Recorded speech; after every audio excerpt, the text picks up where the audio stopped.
Big Chicken Morning Show, V103, the ATL's #1 for hip-hop, R&B, and throwbacks. Comedian Miss Pat. Yes. Give me more time. You forgot my name for a second? Only on a Wednesday. Okay. I guess. Hey, Da Vinci, what's happening, bro? What's up? What up, though? So our guest this morning in the building. Now, first of all, okay, we know you're on BML, but you're doing comedy this week. Which is crazy. Like, what made you try your hand at comedy? I think what it was is I have an interesting life, like everyone else does, right? Right. You know, but my parents are from a third world country, so I come from... Sac passe, not boule. What's out that stuff then? That's all I got right there. First of all, you need to do that again and look at me when you say it. That's what Listen, them Haitian men to get you better calm down. That's what I thought y'all. You know what you just said? You said, come sleep with me tonight. What? Yeah, Vini, come, couche, sleep. Yeah, you can't even say that on this show, so I don't even know why you. Oh, snap. Why are you talking like Look that? at me. You see that something just came over the Haitian and you that came over me, and now I'm speaking the Haitian stuff. It's a blessing. That's a song, Shamil. You're not speaking Haitian. That's a song. That's an old people song. Yeah, thank you. I can say Can I just have that? Can I just have that moment? I grew up on that song. Jesus, she won't let me have nothing. She thinks she's speaking Haitian. Next thing we know, she gonna bring some red beans and rice in here. She's being freaky and she's calling it Haitian. Goodbye. So, back to the family. Right. So my parents is from a third world country, and you know, my whole life I was just trying to like break out of that curse.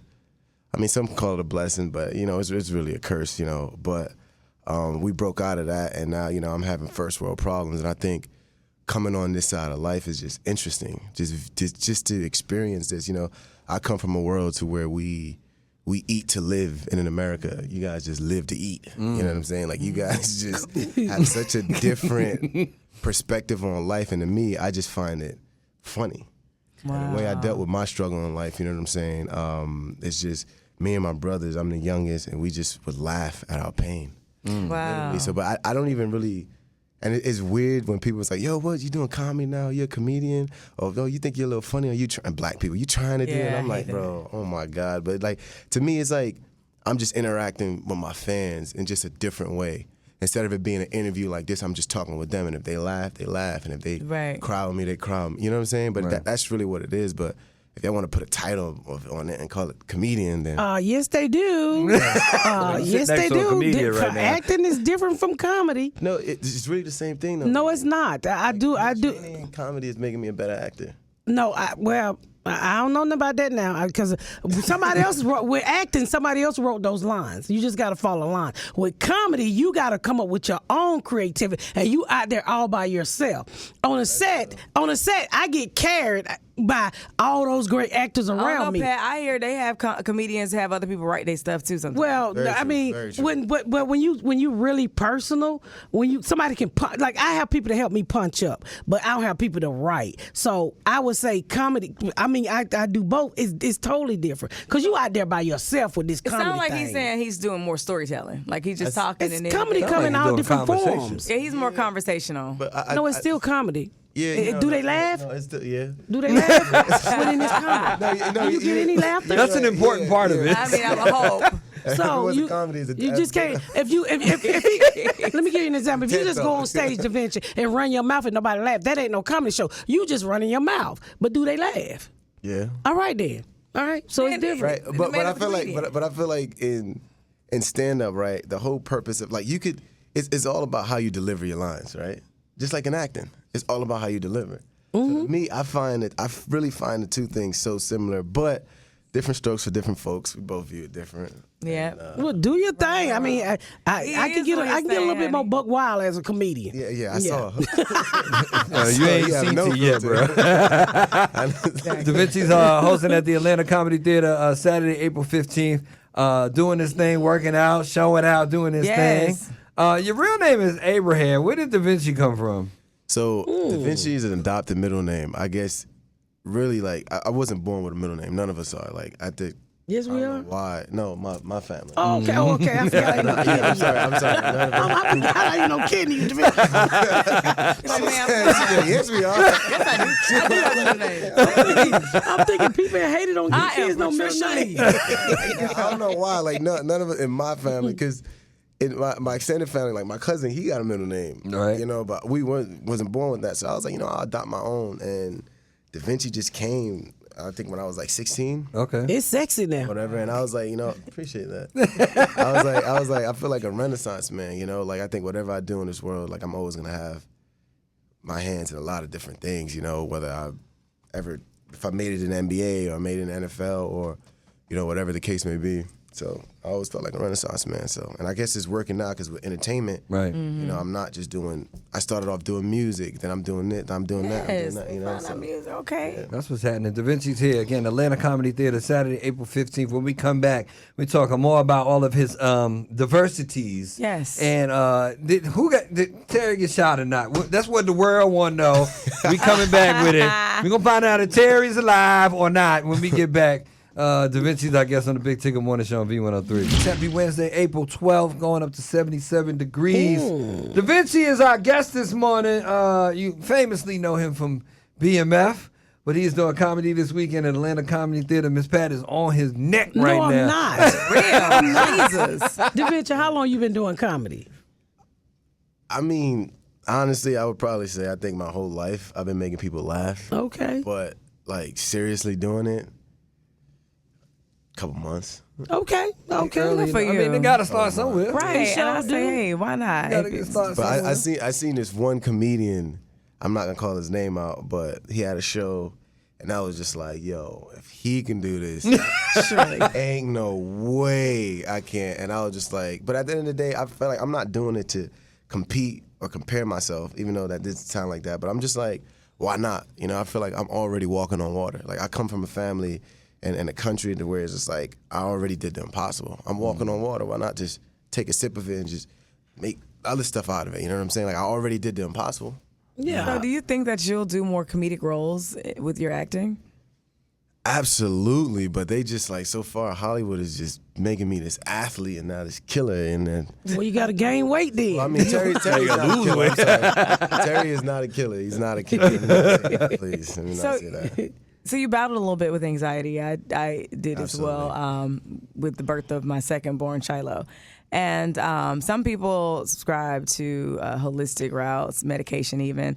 But you've done something different. You and your team are gearing up for this mental health awareness tour that you're going to do at HBCUs and other institutions. How's that coming, and how did you actually combat your anxiety?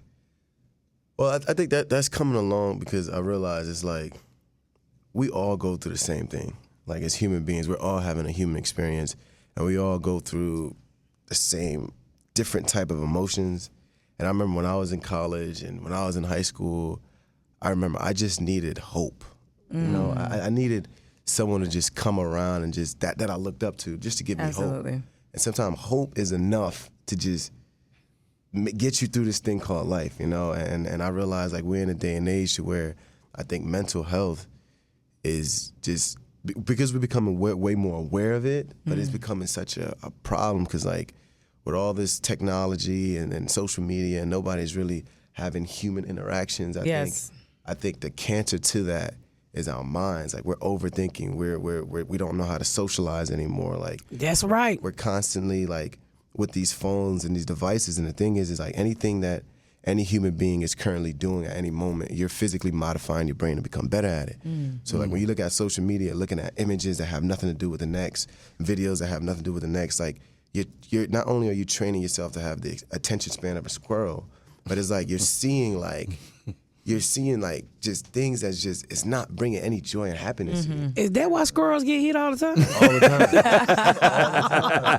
All the time because they can't see the bigger picture. You know what I'm saying? So I just want to help people. And I feel like a part of my gift in this thing called life is like I'm able to put things in layman terms only because I think when you understand the basic needs of survival that a human needs, right, all that other stuff is just excess. But I know how to trim all that down. Just yes. like, yo, bro, like, You don't need all that. It's just Let me ask you something. I think you said it early.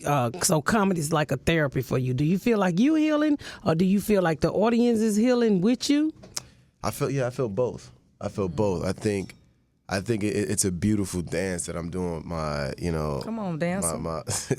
The audience, you on one. What's in your tree? Like, She keep that good. energy, I love baby. it. But yeah, I definitely feel like that. I think as I'm healing, I feel like I'm healing with them, and I think that's the beauty of healing. When you're truly healing, everyone around you is unconsciously or consciously healing at the same time, because you're having that eye-opening ahas and those coincidences, like, oh wow, I never saw it like that.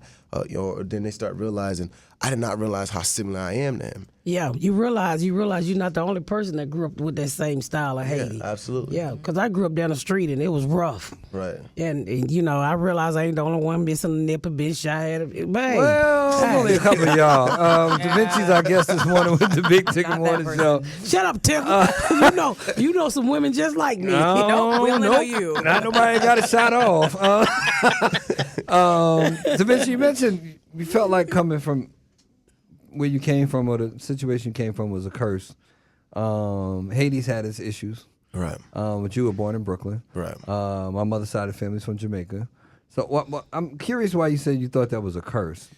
I feel like that only because at the same time that I feel like it's a curse, I feel like it's one of the greatest blessings in my life as well. And I think, Haitians were the first blacks to gain their independence from the white man. So they have one of the most profound revolutionary stories. Right. They defeated Napoleon Bonaparte, who was the greatest and the best war general at the time. Napoleon Bonaparte was such an OG and so little that's where they coined the term Napoleon syndrome. But this guy, he was not a force to play with at all. And the country being so little, and Napoleon Bonaparte, that was France, it was way bigger, and they colonized us. These couple hundred Haitians came together and destroyed them. But after that, they deprived the country of all its natural resources, intelligence, and information, and all that stuff. And that's where the curse started. So I feel like I'm a product of that. That's why, a lot of times, you could meet some Haitians that's really intelligent and really got it, but then sometimes you're like, oh, dang, like it's kind of like the same way like a lot of African Americans in this country were corrupted from slavery. Feel stuck. You know what I'm saying? And it's not really your fault that you're kind of crazy. It's a system put in play that systematically was designed by psychologists that this is how you keep this group like this. Of You know course. what I'm saying? So it's a curse, so to speak. It's called White America. Right. Well, white America is kind of how BMF came about. See my segue? That part. I love it. The greatest of all time. You were sitting in the car and with Lala's character and DC Young Fly's character rolled by, start busting at you as season 2 ended, and everybody want to know, is season 3, do you get out the car? Honestly, I might lose my other eye. Oh, no! I was about to say, 50 Cent gonna put your eye out. You tell us that. Oh, man. Nah, I mean, Terry Flannery and Demetrius Flannery are both still alive today, so... That's kind of answer the question. So, I mean, he can't be that dead, Maybe a little dead, but. But I don't know what happened. Gotta watch season 3, See Tim. what happened. Honestly, yeah, I don't really know what happened. How's maybe Lala BMF been died, for I don't you? know. People run up and calling you Terry? All the time. It's the funniest, strangest thing in the world, because like in public, everyone's like, yo, what up, T? Like, what up, Terry? And I was like, bro, that's not my name. Like, my name's Vince, and this is a real person, you know what I'm saying? Yes. So it's just like, I'm not about to run around taking this real person I'm name. Terry, yeah. But the way I know they know that's not my name, because when these same group of people was calling me Terry in person, when they watching the show, they want to say, oh, Da Vinci was... So you want to use my name in context of the show, but then in real life you use the character's name. It's like, nah, this is purposely done. Like, you know what you're doing. You know what I'm saying? That was a That's scene. great. I take her for a short. God bless you, young man. Da Vinci's doing comedy this week in Atlanta Comedy Theater, Saturday, April 15th. Tell them how to follow you and support you in all things that you do. You can follow me at Da Vinci on everything. It's just DAVINCHI. Okay, and any other projects you got coming up soon? I got a movie coming out with, it's funny, me and Adriana Alexis, shout out to her, she's really talented. She played Kato. Okay. So yeah, it was Mary J. Blige and Sony have this movie coming out. It's 2 movies. It's a love story. So that's coming out June, I believe, spring. Yeah. Okay. So you'll be back in a couple months. Yeah. That's what's up. Yeah. Da Vinci, ladies and gentlemen, with the Big Ticket Morning Show. Make sure you get your tickets to see him this Saturday, April 15th. AtlantaComedyTheater.org or ATLComedyTheater.org. Don't only get them from there because they got some bootlegs out there. You can be stuck outside. You know, I'm just saying. Get inside, see your boy Da Vinci, support him. Good to see you, bro. Yes, Likewise. thank you for coming. Hey, man, y'all don't go too far. More Big Ticket Morning Show right after this on V103.